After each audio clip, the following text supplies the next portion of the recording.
Hi there. This week I'm joined by regular friends of the show, Ian Brodie and Eugene Lang, to look at the election call, which we all expect to happen this weekend. Gentlemen, welcome. Good to be here. Good to see you, John. A reminder that Ian is a Professor of Politics at the University of Calgary and a former Chief of Staff to Prime Minister Stephen Harper. And Jean is a Professor at the School of Policy Studies at the Queen's University and an ex-Chief of Staff to two Defence Ministers. So, let me remind both of you of our last chat, which was on January the 17th, the day that Mark Carney announced his candidacy for the Liberal leadership, and just days before Donald Trump was inaugurated as president. I asked if there was any prospect that Carney could lead a recovery in Liberal polling to the point where he could even hold Pierre Poilievre to a minority. Now, I said at the time that I would have all copies of the tape erased, and I was lying. Do you want to be reminded of what you said, Ian, in particular? Not really. I think I was extremely definitive. No. Ian, you said you didn't think there was time, and that Carney is likely to be the Rishi Sunak of Canadian politics, a well-dressed, well-bred guy trying to rescue an unsalvageable government. Jean, you were slightly more kind, and you even mentioned an Ecos poll that hinted at that the gap between the Conservatives and the Liberals was narrowing, and we've seen that trend continue. So where are we? The Ritz, Eric Grenier, suggested this week that the Liberals and Conservatives are neck and neck in support, which would give the Liberals a 3 in 4 chance of forming government, given the efficiency of their vote. So is Carney enjoying a post-leadership honeymoon that might sour as people see him more? Let me just start off with the press conference in London this week, where he appeared to lose his cool with reporters, and I think that would have been a worrying moment for his team. Let's start with you, Ian. How do you see things as we speak? I'm not sure I'm too worried about the press conference. I'm not sure that those types of press conferences are going to have that much impact on politics anymore, with apologies to the folks who were in that press conference and made the trip to France and to the UK. I think what's changed since my last terrible prediction, until probably the beginning of November and maybe even into the beginning of December, the dominant kind of emotion driving the electorate was anger. You know, I can't find a place to live. I can't find a place to rent. Why are these eggs so expensive? Why is gas so high in Western Canada? Why is the federal government trying to stop me from getting a job? And the Conservative campaign up until that point had sort of perfected a campaign based on harnessing and redirecting that anger. I think since the 51st state comments have kind of ramped up and the ups and downs of whatever tariff war we are in, the dominant emotional mood has shifted from anger to fear. And that change has left the two principal parties, scrambling for a different type of campaign effort. I think the Liberal campaign is the theory they're trying to test out is that they can abandon the 2 or 3 unpopular policies of the previous government and campaign on, who's the most, I don't want to say boring, who's the most dependable, predictable, safe set of hands for crisis ahead. The difficulty for the Conservative campaign will be to campaign on hope. That there is a way past this. You have to have an answer to, I don't think the issue, with greatest respect to Mark Carney, is going to be about Mark Carney. The issue is going to be about Trump. And if you don't have an answer to the Trump question, the campaign starts behind. Gene, how do you see it? Well, I think 2 big things that happened since we spoke on January 17th, I guess it was. One is Mr. Trudeau departed, and 2 is Mr. Trump kind of went off his rocker. And these 2 things have fundamentally changed the political dynamics and equilibrium in Canada in a way that I think very few, if any, people predicted. Certainly I didn't. The one thing about Trudeau's leaving that I didn't think would happen was that his leaving has revealed that the Liberal Party brand is still relatively strong. Surprisingly to me, I thought his 10 years in office had done some irreparable damage to it. But it looks like the brand is still pretty strong. And interestingly to me, what we're seeing in the polling and anecdotally is a rise in what I'm going to call Canadian nationalism in response to the fear that Ian's articulated. And it seems like the public thinks the Liberal Party is more attuned with Canadian nationalism than the other parties. That's one thing that's changed. And the other thing, of course, is Donald Trump has said outlandish, outrageous, heretofore unimaginable things about 51st state annexation. The tariff threats are one thing, but when you get into this discourse around the independence of Canada is being questioned by the President of the United States, we've never seen that in at least since the 19th century. And it's completely changed everything, I think, in terms of the way the public is thinking about the stakes in this election. It's not just about who's going to stand up to Donald Trump. It's about how do we think our way through a major change globally that's now manifesting in a major change in North America, the likes of which we haven't seen before, haven't predicted, and frankly are not ready for it. No one's ready for it. None of the political parties are ready for this. The public service isn't ready for this the kind of shift that this might require in terms of policy and other things. And so I think those two things have fundamentally changed everything. So that's my defense of my bad predictions from a couple of months ago. And, we don't even know where it's going to go from here. Anybody that says, based on any of these polls, that you can predict the outcome of this election in the next 40 days or whatever, I think that's kind of folly as well. I think this thing could go different ways. I mean, you're saying nobody is prepared. I mean, how could you prepare for what's happened? But are we seeing signs of the Liberals adapting or the Conservatives adapting? I mean, it would seem to me that the Conservatives stuck with the carbon tax Carney and the carbon tax campaign. They're hoping that the desire for change is still there, despite the fact, and they're pointing to the fact that Carney's cabinet is similar to Trudeau's. What do you think, Ian? Have the campaigns pivoted along with public opinion? Yes, but I think the probing of what's going to work and what's not going to work is still going on. So yes, there's been a bit of carbon tax Carney, sneaky Carney on his ethics disclosure and potential conflicts of interest and so on and so forth. That's obviously material that the campaign had in the can for quite some time, and so ran it out to sea. And look, certainly here in Western Canada, I would say the issue of the federal attack on oil and gas industry is still a salient issue, and it's important to continue that campaign here because there's seats to be lost, if not seats to be gained there. And then 3 weeks ago, this sort of what turned out to be, for a brief period of time, a one-off speech from Mr. Poilievre, this Canada First speech about a bigger, broader agenda of growth, of harnessing the energy of the economy and the energy of individual Canadians. There wasn't quite the follow-up to that I thought there would be until this week, where we get let's get Ring of Fire built. It's been 25 years of talking about these developments in Northern Ontario. We've just got to get on with it. We've got to get the road permitted after however long, 8 years or whatever it's been, to try to get just the road permitted and so on. I think that's the forward-leaning message to carry through the beginning of that campaign, because that is the hope piece to fight the fear piece. To go to Gene's observation about what do we have to do, at least on the Canadian economy side, but also really on the cultural side, can we get a can-do cultural attitude rather than Canada can't, Canada can back, and to carry through the economic side of that. And I think that's a promising development. I mean, Gene, the Poilievre was in Sudbury last night, I think, and people were standing up saying, one guy was a reserve cop.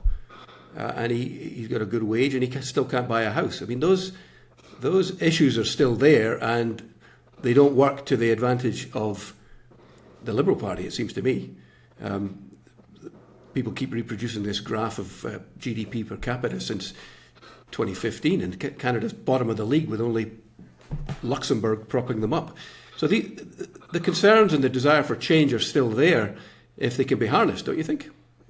Yeah, I think if you look at the opinion surveys that rank the top issues for Canadians, most of the pollsters are still asking the usual questions. So you're getting the usual ranking. They're not necessarily asking the big question, which is about the very survival of the country and the independence of the country. And I don't know enough to know whether that is superseding all of these other normal kind of domestic, in a way, I don't want to minimize them, but they're the usual Canadian conceits. It's all about ourselves, and it's not about the bigger questions around the world. The bigger questions around the world are coming home to roost in Canada. And it's a shock to Canadians. We're not ready for it. Our politicians haven't prepared us for this. You're right that we couldn't be prepared for what Trump was doing, but the forces that have unleashed this have been ongoing around the world for some time. It's not entirely new. What we're seeing, it's new in the North American context.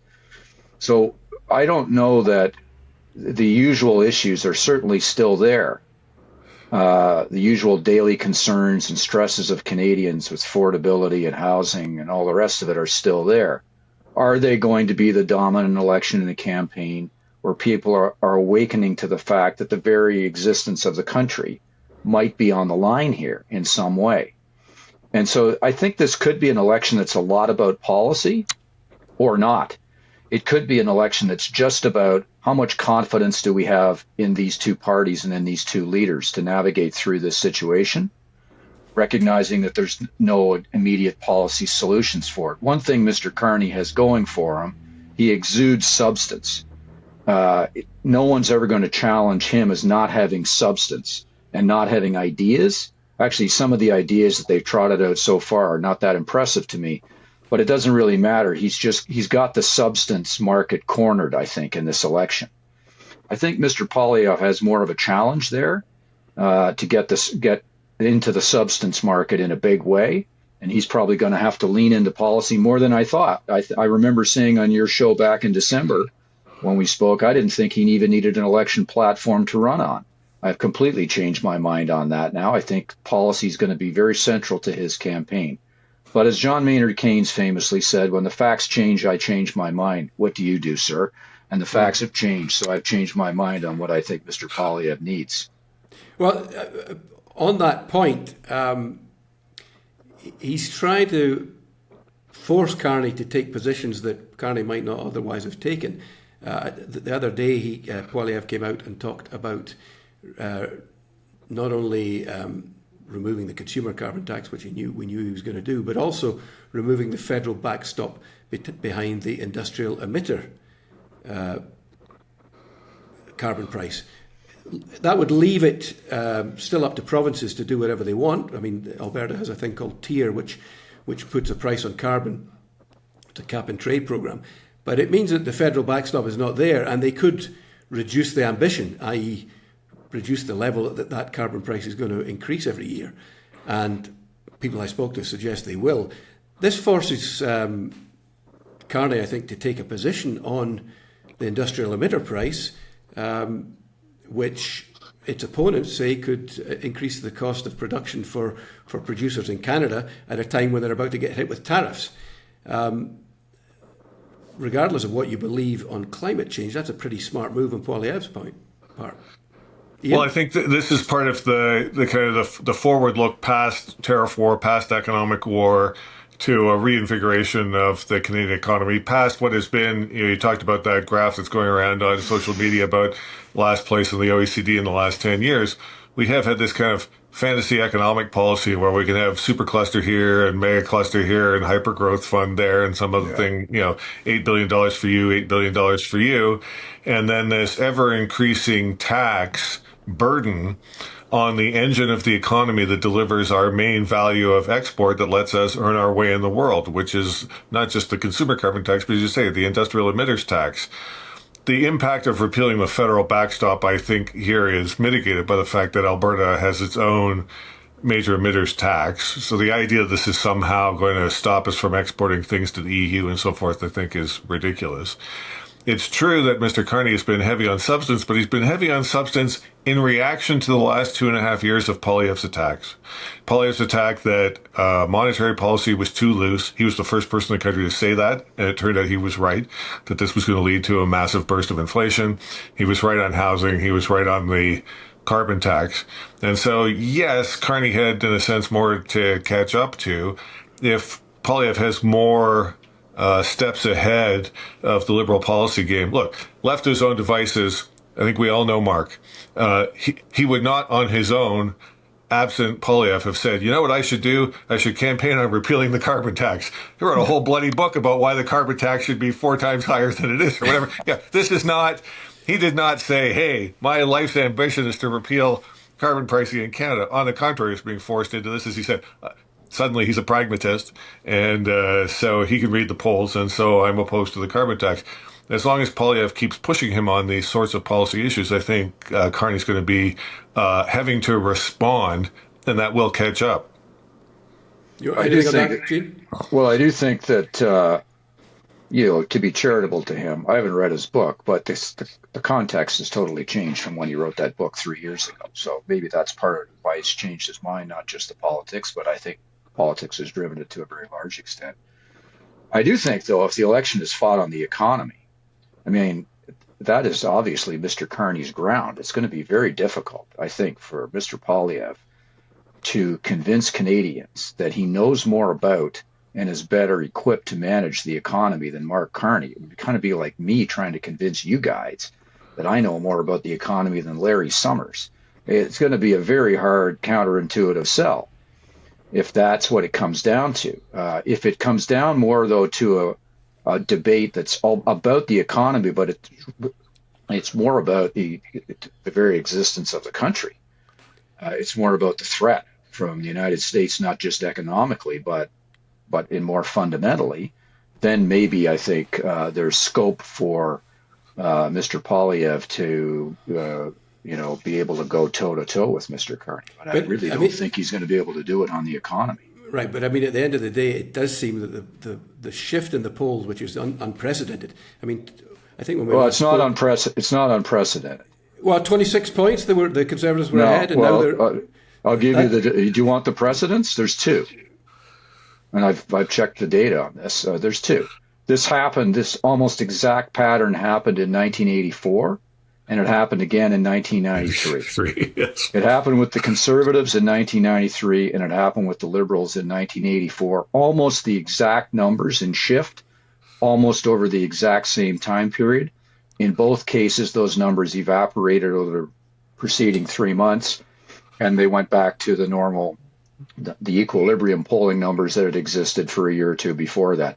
I'm not saying that's going to happen this time, but I am saying this is not unprecedented for a deeply unpopular government to change its leader and have the polls reverse almost immediately.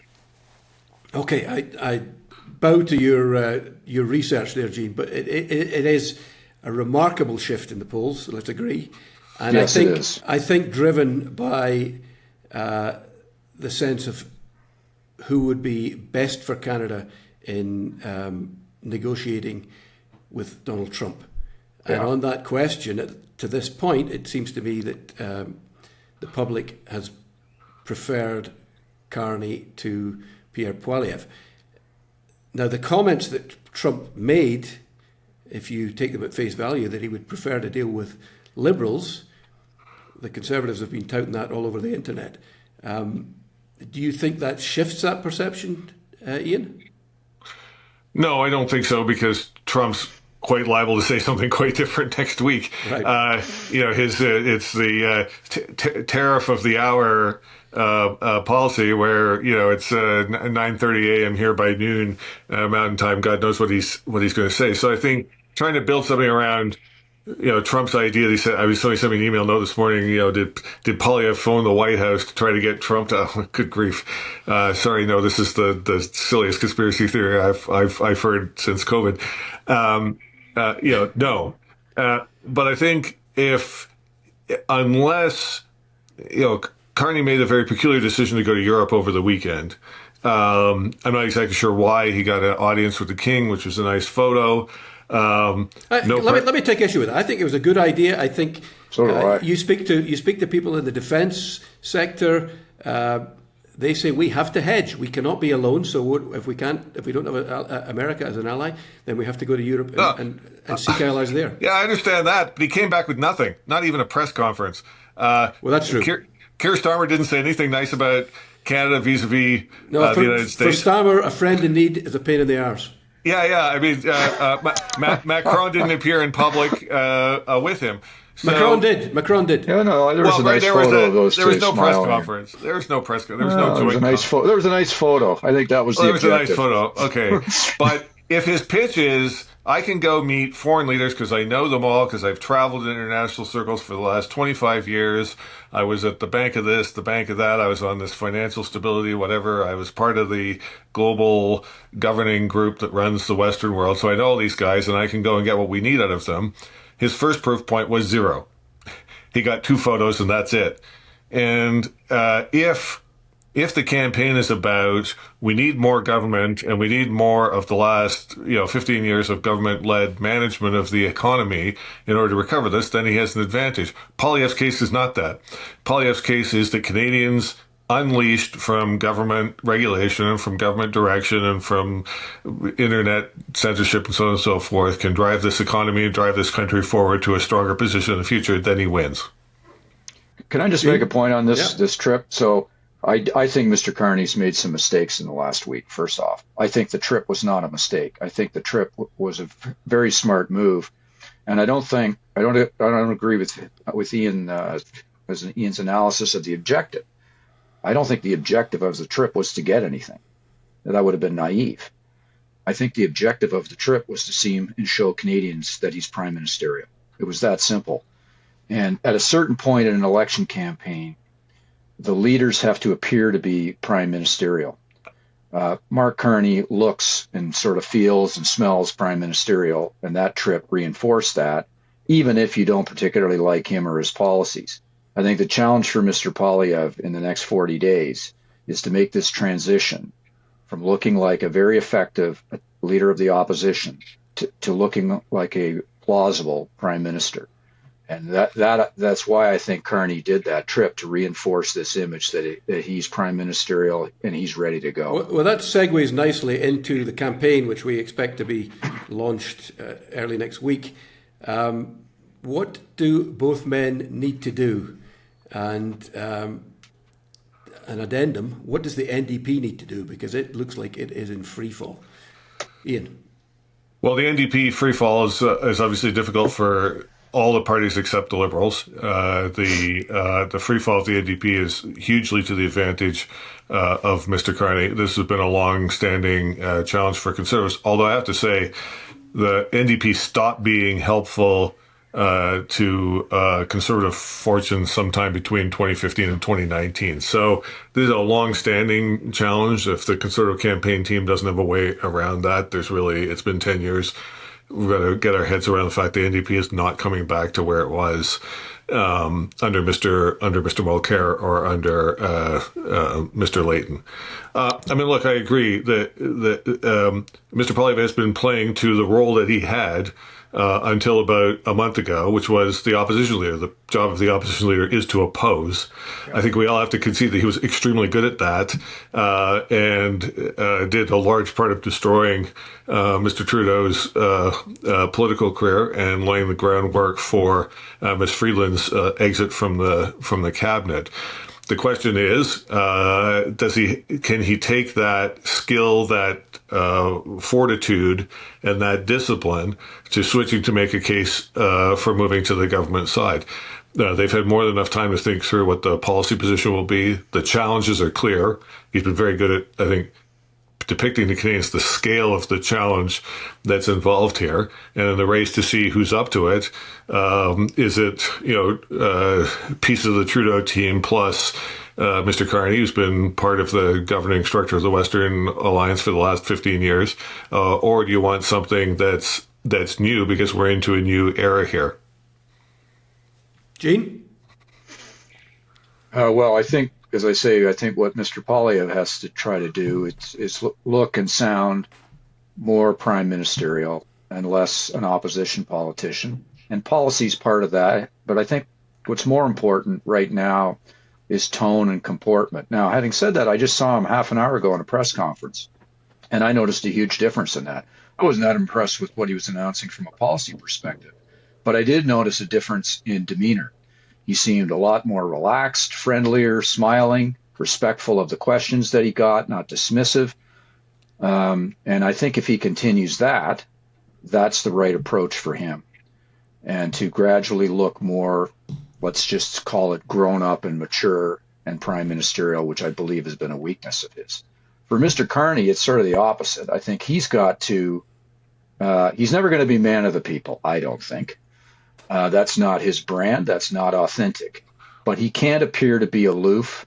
He can't appear to be dismissive of people that are asking him questions that he might not like to want to answer. When you're in an election campaign, everything's fair game.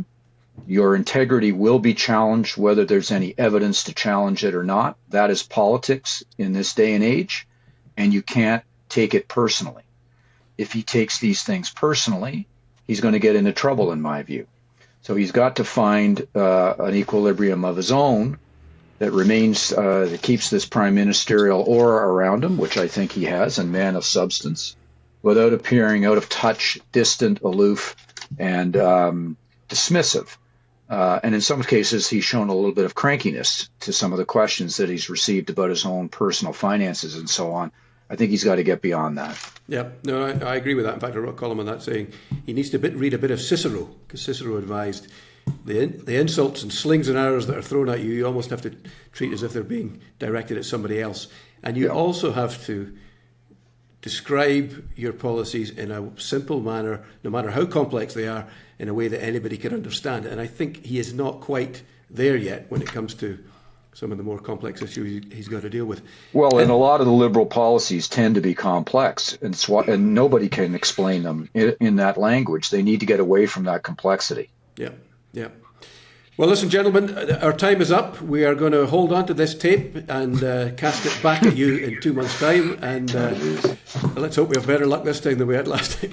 For everything you say, I will take with Cicero's advice. It's aimed at someone else. There you go. Well, we didn't predict much. We didn't predict much, which is good. We didn't. Learned our we lesson. learned a lesson, yeah. Well, great to have you both on. Great to see you guys.